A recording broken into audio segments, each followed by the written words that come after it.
It's been nearly a year since the debut of the Black Shark 4 Pro, and it was only officially available in other regions of the world since like about a month ago. Mind you, this is not even the Black Shark Pro 4S that is using the Snapdragon 888 Plus. This is only the base version Black Shark 4 Pro with the Snapdragon 888, the vanilla version. And since smartphone hardware improvements are kind of marching on at an insanely fast speed, is the Black Shark 4 Pro with the Snapdragon 888 still worth getting even after a year later? So in this video, I'll focus on that.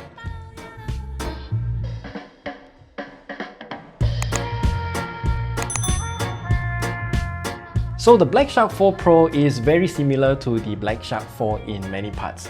The screen is identical, so it's still using a 6.67-inch Super AMOLED screen with 144Hz refresh rate at 1080p resolution, and it even has the same shape in terms of the phone size and also the same geometry, same angles, everything remains the same.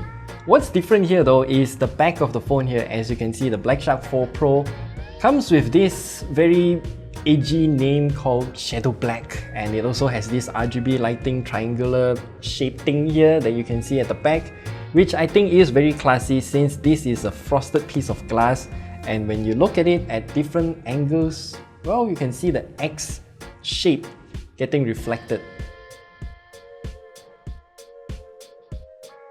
But the edges of this back panel here though, I'm not sure if it's only happening on our unit, but these edges here are a little bit too...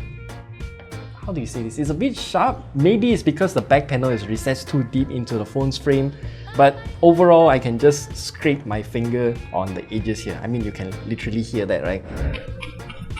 And when it comes to gaming, the Black Shark 4 Pro comes with the infamous Snapdragon 888 chipset, and that is known to overheat easily.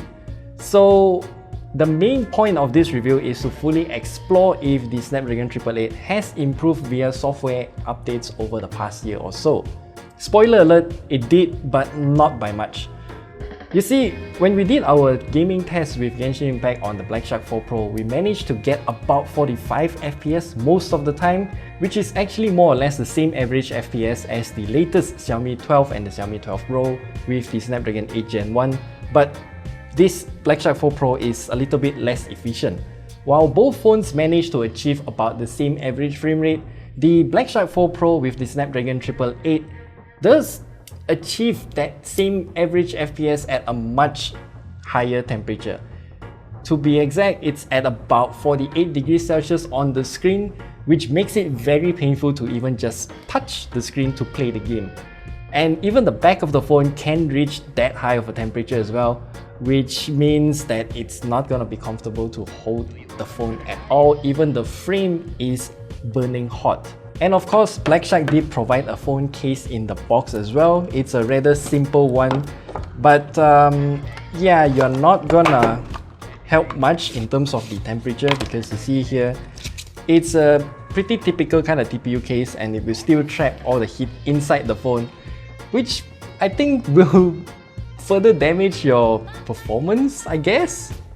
Honestly, I enjoyed playing COD Mobile the most while using the Black Shark 4 Pro. This phone comes with a few more extra input methods compared to its predecessor. It now has the iconic magnetic pop-up triggers that you can see here, and it also has pressure-sensitive screen, so you can press on either the left or the right side of the screen to trigger an input, and also motion control inputs. But I'm mostly gonna just use the magnetic triggers and also the pressure sensitive screen because I don't want to shake the phone while I'm playing the game anyway.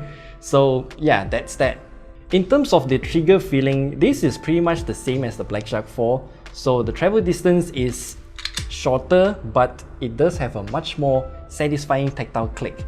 Moreover, since the triggers can be popped in and out whenever you like, you can even use some of the system integrated features. For example, popping out the triggers in home screen means that I can use the shortcut to launch the camera, or I should show you like this.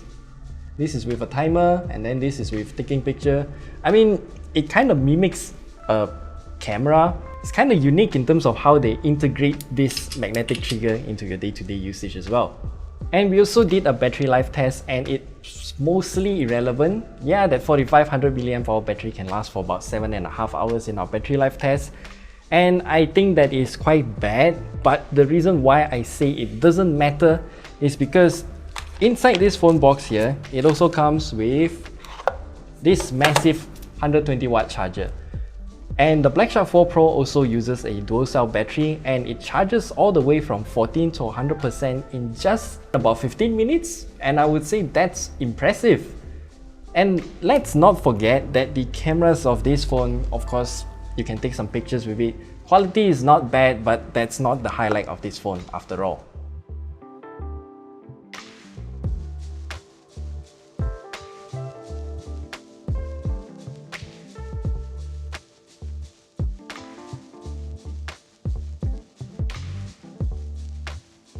And a few more quick mentions, the Black Shark 4 Pro still comes with a 3.5mm audio jack at the bottom here. It doesn't have a micro SD card slot, but this USB Type-C port is a high-speed one, and it also comes with HDMI output over Type-C.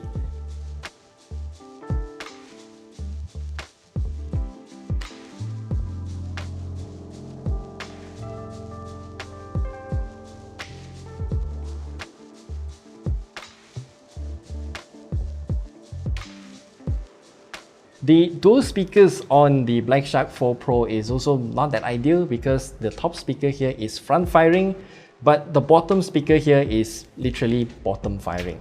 I mean, yeah, you can shrink the bezels all you want, but I would still prefer the Black Shark 3 Pro's design where the bezels are a little bit thicker, but both the speakers are literally front facing. So at the end of the day, the Black Shark 4 Pro, is it worth buying even after a year since its debut? At the price of 2,999 ringgit, I would still say it's quite worth the price given that its triggers is something that is irreplaceable and the performance coming out of it is still really good today. However, you do need some sort of cooling or some sort of heat isolation so you don't burn your hand, and I would also advise you to wait for the alleged Black Shark 5 to be released in about a month or two before making your purchase. Maybe at that time, the Black Shark 4 Pro's price will drop as well. Anyway, that's all I have for you today. The Black Shark 4 Pro is still a very powerful phone to date. It's just that the launch timing is a bit weird. So yeah, if you have any questions, do leave them down in the comment section below, and we'll see you guys in the next video. This is also a very good featured toy.